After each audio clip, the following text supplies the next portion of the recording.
ನಮಸ್ಕಾರ ಸ್ನೇಹಿತರೆ. ಇಲ್ಲಿ ನಾವು ನೋಡ್ತಾ ಇರೋ ಕವಿತೆ ಎಮಿಲಿ ಡಿಕಿನ್ಸನ್ ಅವರು ಬರೆದ ಮೈ life closed twice before it close. ನೀವಿನ್ನೂ ನಮ್ಮ ಚಾನಲ್ ಸಬ್ಸ್ಕ್ರೈಬ್ ಮಾಡಲಿಲ್ಲ ಅಂದರೆ ದಯವಿಟ್ಟು ಚಾನಲ್ ಸಬ್ಸ್ಕ್ರೈಬ್ ಮಾಡೋದನ್ನು ಮರಿಬೇಡಿ. ಮೊದಲು ಕವಯಿತ್ರಿ ಎಮಿಲಿ ಡಿಕಿನ್ಸನ್ ಅವರ ಕುರಿತು ನೋಡೋಣ. ಇವರು ಹುಟ್ಟಿದ್ದು ಡಿಸೆಂಬರ್ 10, 1830 ಹಾಗೆ ಡೆತ್ ಆದದ್ದು ಮೇ 15, 1886. ಇವರೊಬ್ಬರು American poet. ಅವರ ಪೋಯಿಮ್ಸ್ ಮುಖ್ಯ ಥೀಮ್ ಬಂದು ಡೆತ್ ಆ್ಯಂಡ್ ಇಮ್ಮೋರ್ಟ್ಯಾಲಿಟಿ, ಸಾವು ಮತ್ತು ಅಮರತ್ವದ ಕುರಿತಾಗಿ ಹೆಚ್ಚಾಗಿ ಬರೆದಿದ್ದಾರೆ.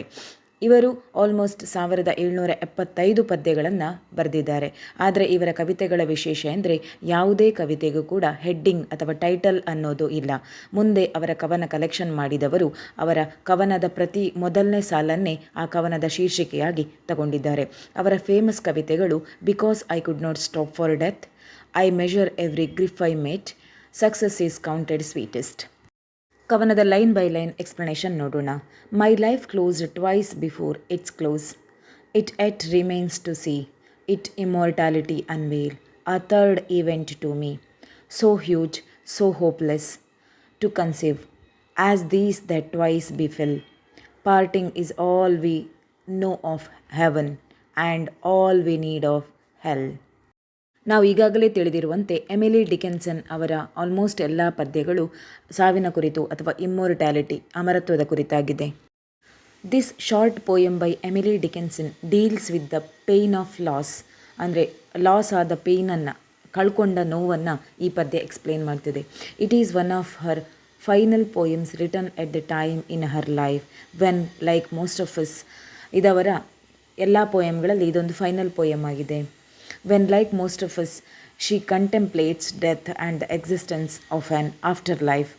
ಅವರ ಉಳಿದೆಲ್ಲ ಪೋಯಮ್ನಂತೆ ಇದರಲ್ಲಿ ಕೂಡ ಡೆತ್ ಕುರಿತಾಗಿದೆ ಮತ್ತು existence of an after life, after death ಏನೆಲ್ಲ ಆಗ್ತದೆ ಅಥವಾ ಆಗುಹೋಗುಗಳಿದೆ ಆ ಪ್ರೋಸೆಸ್ನ ಕುರಿತಾಗಿ ಅವರು ಇಮ್ಯಾಜಿನೇಷನ್ ಮಾಡಿದ್ದಾರೆ. She packs a great deal of reflection into 8 lines comprising 2 quatrains. ಈ ಪದ್ಯದಲ್ಲಿ ಒಟ್ಟಾಗಿ 8 ಲೈನ್ಸ್ ಇದೆ. ಅದನ್ನು 4 ಕ್ವಾರ್ಟೈನ್ ಅಂದರೆ 4 ಲೈನ್ನ 2 ಕ್ವಾರ್ಟೈನ್ ಆಗಿ ಡಿವೈಡ್ ಮಾಡಲಾಗಿದೆ. ಈ ಕವಿತೆಯು ಫಸ್ಟ್ ಪರ್ಸನಲ್ಲಿದ್ದು ಓದುಗರಿಗೆ ತೀರಾ ಪರ್ಸ್ನಲ್ ಎನಿಸಿಕೊಳ್ತದೆ. ಈ ಕವಿತೆ ಕೊನೆಗೆ ಕಂಕ್ಲೂಡ್ ಆಗೋದು ಪೋಯೆಟ್ ಮತ್ತು ಸ್ಪೀಕರ್ ಇಬ್ಬರು ಒಂದೇ ಅನ್ನುವ ಅರ್ಥದಲ್ಲಿ. It begins with perplexing statement, paradoxical in construction. ಸ್ಟಾರ್ಟಿಂಗಲ್ಲಿ ತುಂಬ ಟಫ್ ಆಗಿರೋ ಸ್ಟೇಟ್ಮೆಂಟ್ನೊಟ್ಟಿಗೆ, ತುಂಬ ಕನ್ಫ್ಯೂಷಸ್ ಆಗಿರುವ ವರ್ಡ್ಸಿನೊಟ್ಟಿಗೆ ಪ್ರಾರಂಭವಾಗ್ತದೆ. A riddle of sorts that puzzles the reader and intrigues, ಅಂದರೆ ಅಲ್ಲಿರುವ ಟ್ರಿಕ್ಕಿ ಆಗಿರೋ ವರ್ಡ್ಸ್ಗಳನ್ನು ನೋಡಿದಾಗ ಒಬ್ಬ ರೀಡರ್ ಫುಲ್ ಕನ್ಫ್ಯೂಸ್ ಆಗ್ತಾನೆ, ಏನಿದು. We know from the start that this poem needs reading several times. ತುಂಬ ಸಲ ಓದಿದಾದ ಮೇಲೆ ಈ ಪೋಯಮಲ್ಲಿ ಏನಿದೆ ಅನ್ನೋದು ಗೊತ್ತಾಗ್ತದೆ. To make sense of it and we puzzle how life can close twice before its final closing. ತುಂಬ ಸಲ ಓದಿದ ಮೇಲೆ ಈ ಪೋಯಮಲ್ಲಿ ಏನಿದೆ ಅನ್ನೋದು ಗೊತ್ತಾಗ್ತದೆ. ಅದೇ ರೀತಿ ಹೇಗೆ ಜೀವನ ನಿಜವಾಗಿಯೂ ಅದು ಮುಗಿಯೋದ್ರೊಳಗೆ 2 ಸಲ ಕೊನೆಯಾಗಿರ್ತದೆ ಅನ್ನೋ ಒಂದು ಫಜಲನ್ನು ನಾವು ಅದರ ಮೂಲಕ ತುಂಬ ಸಲ ಓದುವ ಮೂಲಕ ಸಾಲ್ವ್ ಮಾಡ್ಬೋದು. The lines it remains to see if immortality unveil, a third event to me, reflect the writer's uncertainty in an after life. ಅಂದರೆ ಡೆತ್ ಆದ ಮೇಲೆ ಇರುವಂತಹ ಲೈಫಿನ ಕುರಿತು ಯಾರಿಗೂ ಸರಿಯಾದ ಐಡಿಯಾಸ್ಗಳು ಇಲ್ಲ. ಅಂದರೆ ಅನ್ಸರ್ಟಿನಿಟಿ, ಇದು ಹೀಗೆ ಇದೆ ಅಂತ ಯಾರಿಗೂ ಹೇಳಲಿಕ್ಕಾಗೋದಿಲ್ಲ. ಇಲ್ಲಿ ನಮ್ಮ ರೈಟರ್ನ ಅನ್ಸರ್ಟಿನಿಟಿ ಕೂಡ ಕಾಣ್ತದೆ. This uncertainty May strike us as unusual given that the USA was religious with many people. ಅವರ ದೇಶ ಒಂದಷ್ಟು ರಿಲಿಜಿಯಸ್ ಪೀಪಲ್ಗಳಿಂದ ತುಂಬಿದೆ. ಅವರು ಏನನ್ನು ಬಿಲೀವ್ ಮಾಡ್ತಾರೆ ಅಂದರೆ believing in God, a soul and an after life. ಆ ರಿಲಿಜಿಯಸ್ ಪೀಪಲ್ಗಳು ಇನ್ನೂ ಕೂಡ ದೇವರು, ಆತ್ಮ ಮತ್ತು ಸತ್ತ ನಂತರದ ಜೀವನದ ಕುರಿತು ಯೋಚನೆ ಮಾಡ್ತಾರೆ. ಅವರಿಗೆ ನಂಬಿಕೆ ಇದೆ ಅಂತ ಹೇಳ್ತಾರೆ ಕವಯಿತ್ರಿ. However, the speaker's uncertainty is reasonable and that lies beyond death is something we all have sometimes considered. ಇಲ್ಲಿ ಸ್ಪೀಕರ್ನ ಆಫ್ಟರ್ ಡೆತ್ ಕುರಿತಾದ ಅನ್ಸರ್ಟೆನಿಟಿ ಏನಿದೆ ಅದು ರೀಸನೇಬಲ್ ಆಗಿದೆ, ನಿಜವಾಗಿ ರೀಸನ್ ಕೊಡುವಂಥದ್ದೇ, ನಿಜವಾಗಿಯೂ ಒಪ್ಪಿಕೊಳ್ಳುವಂಥದ್ದೇ. And that lies beyond death is something we all have some time considered. ನಾವು ಕೆಲವೊಬ್ಬರು ಅದನ್ನು ನಂಬ್ತೇವೆ, ಡೆತ್ ಆದ ಮೇಲೆ ಆ ಲೈಫ್ ಇರುವಂಥದ್ದನ್ನು ನಂಬ್ತೇವೆ ಅಂತ ಕವಯಿತ್ರಿ ಪುನಃ ಹೇಳ್ತಾರೆ. If placed at thirds start reflects Her uncertainty whether there is immortality after death. She is uncertain if there is an afterlife. The answer she seeks will be revealed, unveiled, at a third event, this meaning when she dies.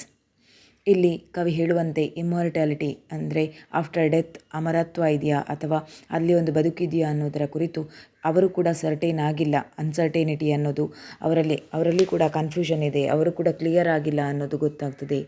ಎಲ್ಲಿಯಾದರೂ ಅವರು certain ಆಗಿದ್ದರೆ, ಎಲ್ಲಿಯಾದರೂ ಆ ಥರ after life ಅನ್ನೋದು ಇದ್ದರೆ ಹೇಗೆ ಗೊತ್ತಾಗೋದು? ಎಲ್ಲ ಗೊತ್ತಾಗುವಂಥದ್ದು ಆಫ್ಟರ್ ಡೆತ್ ಆದ ಮೇಲೇ ಗೊತ್ತಾಗುವಂಥದ್ದು. ನಾವು ಬದುಕಿರುವಾಗ ಹೀಗೆ ಅಂತ ಯಾವುದನ್ನು ಫಿಕ್ಸ್ ಆಗಿ ಹೇಳುವಂತಿಲ್ಲ. She finds present contemplation of whether life continues after death fertile, so huge, so hopeless to conceive. After death ಆದ ಮೇಲೂ ಒಂದು ಜೀವನ ಇದೆ ಅಂತ ಅದನ್ನು ನಂಬಬಹುದಾ? ನಿಜವಾಗಿಯೂ ಇದೆಯಾ? ಅದು ಹೇಗಿದೆ? ತುಂಬ ವಿಶಾಲವಾಗಿದೆಯಾ ಅಥವಾ ಅದರಲ್ಲಿ ನಂಬಿಕೆ ಇಲ್ವಾ ಅನ್ನೋದನ್ನು ನೋಡಬೇಕು ಹೇಳ್ತಾರೆ ಕವಿ. The intensifier huge stresses the enormity of figuring out what happens to us when we die. ಇಲ್ಲಿ ಹ್ಯೂಜ್ ಅನ್ನೋ ವರ್ಡ್ ಕ್ವೆಶ್ಚನ್ ಮಾಡ್ತದೆ. ಏನಾಗುತ್ತೆ ನಾವು ಸತ್ತ ಮೇಲೆ, ನಾವು ಡೈ ಆದ ಮೇಲೆ ಏನಾಗುತ್ತೆ ಅನ್ನೋದನ್ನು ಕ್ವೆಶ್ಚನ್ ಮಾಡುವಂತಿದೆ. Hopeless highlights that the speaker believes it is a futile task to speculate whether there is an after life and what it would be like. ಅಂದರೆ ಬದುಕಿದೆಯಾ, ಆಫ್ಟರ್ ಡೆತ್ ಅನ್ನೋದು ಒಂದು ಜೀವನ ಇದೆಯಾ, ಇದ್ದರೆ ಹೇಗಿರಬಹುದು ಅನ್ನೋದನ್ನು ಹೋಪ್ಲೆಸ್ ಆಗಿ, ನಂಬಿಕೆ ಇನ್ನೂ ಇಲ್ಲ ಅನ್ನೋ ಅರ್ಥದಲ್ಲೇ ಕವಿ ಬರೀತಾರೆ. In stanza 1, the poet uses a metaphor of veil or curtain that separates the living from the death, life from the afterlife, while she acknowledges that this is hopeless, impossible to know what happens after we die. ಸ್ಟಾನ್ಸದಲ್ಲಿ ಕವಿ ಮೆಟಾಫರನ್ನು use ಮಾಡಿ ಈಗಿರುವ living from the death ಅಂದರೆ ಹೀಗೆ ನಾವು ಬದುಕ್ತಾ ಇರೋ ಬದುಕು ಮತ್ತು ಆಫ್ಟರ್ ಡೆತ್ ಒಂದು ಲೈಫ್ ಇದ್ದರೆ ಅದನ್ನು ಹೇಗೆ ತೋರಿಸಬಹುದು, ಅದು ಹೇಗಿದೆ ಅನ್ನೋದನ್ನು ಹೇಳೋದು ಇಂಪಾಸಿಬಲ್ ಅಂತ ಕವಿ ಹೇಳ್ತಾರೆ. ವ್ಯಕ್ತಿ ಸತ್ತ ನಂತರ ಆತನ ಸುತ್ತಮುತ್ತಲಿನವರು, ಆತನ ಹತ್ತಿರದ ಸಂಬಂಧಿಕರು, ನೆರೆಹೊರೆಯವರು, ಅವರ ತುಂಬ ಹಿತೈಷಿಗಳು ಅಂತ ಯಾರು ಕರೆಯಲ್ಪಡ್ತಾರೆ, ಅವರು ಪಡುವಂತಹ ನೋವನ್ನು ಸತ್ತ ವ್ಯಕ್ತಿ ಯಾವುದೇ ರೀತಿಯಲ್ಲಿ ಎಕ್ಸ್ಪೀರಿಯೆನ್ಸ್ ಮಾಡಲಿಕ್ಕೆ ಆಗೋದಿಲ್ಲ. ಬಟ್ ಅವರು ನಮ್ಮ ಇರುವಿಕೆಯನ್ನು, ನಮ್ಮ ಅಗಲಿಕೆಯನ್ನು ಸುತ್ತಮುತ್ತಲಿನ ನಮ್ಮ ಹಿತೈಷಿಗಳು ಎಕ್ಸ್ಪೀರಿಯೆನ್ಸ್ ಮಾಡ್ತಾರೆ ಅಂತ ಕವಿ ಹೇಳ್ತಾರೆ. These emotions provide an opportunity to contemplate our own death and if there is a heaven or afterlife. ಇಂತಹ ಭಾವನೆಗಳೇ ನಮಗೊಂದು ಅವಕಾಶವನ್ನು ಕೊಡ್ತದೆ. ಏನು ಅಂದರೆ ನಮ್ಮ ಡೆತ್ ಆದ ಮೇಲೆ ಅಲ್ಲಿ ಒಂದು ಸ್ವರ್ಗ ಇದೆಯಾ ಅಥವಾ ಅಲ್ಲಿ ಒಂದು ಜೀವನ ಇದೆಯಾ ಅನ್ನೋದನ್ನು ಕಂಡುಕೊಳ್ಳೋದಕ್ಕೆ. Grief provides an insight into hell because of the profound pain the death of loved ones bring to bear. ನಾವು ತುಂಬ ಇಷ್ಟಪಡುವಂಥ ವ್ಯಕ್ತಿ ತೀರ್ಕೊಂಡಾಗ ಅವರಿಗೋಸ್ಕರ ನಾವು ಹಾಕುವಂತಹ ಕಂಬನಿ ಅವರನ್ನು ಹೆಲ್ಲಿನ ಕಡೆ ಅಥವಾ ನರಕದ ಕಡೆ ಕೊಂಡೋಗ್ಬೋದು. Because of the profound pain, ನಾವು ಅನುಭವಿಸುವ ನೋವು ಏನಿದೆ ಅದು ತುಂಬ ಭೀಕರವಾಗಿರ್ತದೆ. The death of loved ones bring to bear. ನಾವು ಬಹಳಷ್ಟು ಪ್ರೀತಿಸುವ ವ್ಯಕ್ತಿಯನ್ನು ಕಳೆದುಕೊಂಡಾಗ ಆಗುವಂತಹ ನೋವನ್ನು ಯಾರಿಗೂ ತಡ್ಕೊಳ್ಳಿಕ್ಕೆ ಆಗೋದಿಲ್ಲ. It cannot able to bear. My life close twice before its close. It remains to me to see if immortality unveil a third event to me. ಇಲ್ಲಿ ಮುಖ್ಯವಾಗಿ ಕವಿ ಹೇಳ್ತಾರೆ, ಇಂತಹ ತಮ್ಮ ಆತ್ಮೀಯರನ್ನು ಕಳೆದುಕೊಳ್ಳುವಂತಹ ಸಿಚುವೇಶನ್ ಏನಾದರೂ ಬಂದರೆ ಮಾನಸಿಕವಾಗಿ ಆ ವ್ಯಕ್ತಿ ತುಂಬ ಕುಗ್ಗಿ ಹೋಗ್ತಾನೆ. So huge, so hopeless to conceive as these that twice befell. Parting is all we know of heaven and all we need of hell. ನಮ್ಮ ಆತ್ಮೀಯರನ್ನು ಕಳೆದುಕೊಂಡಾಗ ಆಗುವಂಥ ನೋವೇ ನಮ್ಮ ಮೊದಲನೇ ಡೆತ್ ಆಗಿರ್ತದೆ. ಅದು ನಾವು ನಿಜವಾಗಿ ಸಾಯುವುದಕ್ಕಿಂತ ಮೊದಲು ಸಾಯುವ ನಮ್ಮ ಸಾವು ಆಗಿರ್ತದೆ. ಈ ಸಾಲುಗಳಲ್ಲಿ ಮುಖ್ಯವಾಗಿ ಹೆಲ್ ಮತ್ತು ಹೆವನ್ ಕುರಿತು ಹೇಳಿದ್ದಾರೆ. ನಾವೆಷ್ಟೇ ಪ್ರಯತ್ನ ಮಾಡಿದರೂ ಜೀವನದ ದುಃಖದಿಂದ ಓಡಿ ಹೋಗಲಿಕ್ಕೆ ಸಾಧ್ಯವಿಲ್ಲ. ಏಕೆಂದರೆ ಈ ನೋವುಗಳು ನಮ್ಮ ಜೀವನದ ಪಾರ್ಟ್ ಆ್ಯಂಡ್ ಪಾರ್ಸಲ್ ಆಗಿದೆ. ಇಲ್ಲಿ ಕವಿ ಐರಾನಿಕಲಿ ಅಥವಾ ಇಂಡೈರೆಕ್ಟ್ ಆಗಿ ಹೇಳಿದ್ದಾರೆ. ಮುಂದುವರಿತ ಕವಿ ಹೇಳ್ತಾರೆ, ಹ್ಯಾಪಿನೆಸ್ ಅಥವಾ ಖುಷಿ ಅನ್ನೋದು ನನಗೆ ಏನು ಅಂತ ಗೊತ್ತೇ ಇಲ್ಲ. ಈಗ ನಡೆಸ್ತಾ ಇರೋ ಜೀವನ ನನಗೆ ನರಕದಂತೆ ಕಾಣುತ್ತಿದೆ. ಈ ಮಾತುಗಳೊಂದಿಗೆ ಕವಿತೆ ಕೊನೆಗೊಳ್ಳುತ್ತದೆ. ಇದರ ಕನ್ನಡ ವಿವರಣೆ ನಿಮ್ಗೆ ಇಷ್ಟ ಆಗಿದೆ ಅಂದ್ಕೊಳ್ತೇನೆ. ಇಷ್ಟ ಆಗಿದ್ರೆ ಲೈಕ್ ಮಾಡಿ, ಕಮೆಂಟ್ ಮಾಡಿ ತಿಳಿಸಿ. ಹಾಗೆ ಚಾನಲ್ ಸಬ್ಸ್ಕ್ರೈಬ್ ಮಾಡಿ. ಧನ್ಯವಾದಗಳು.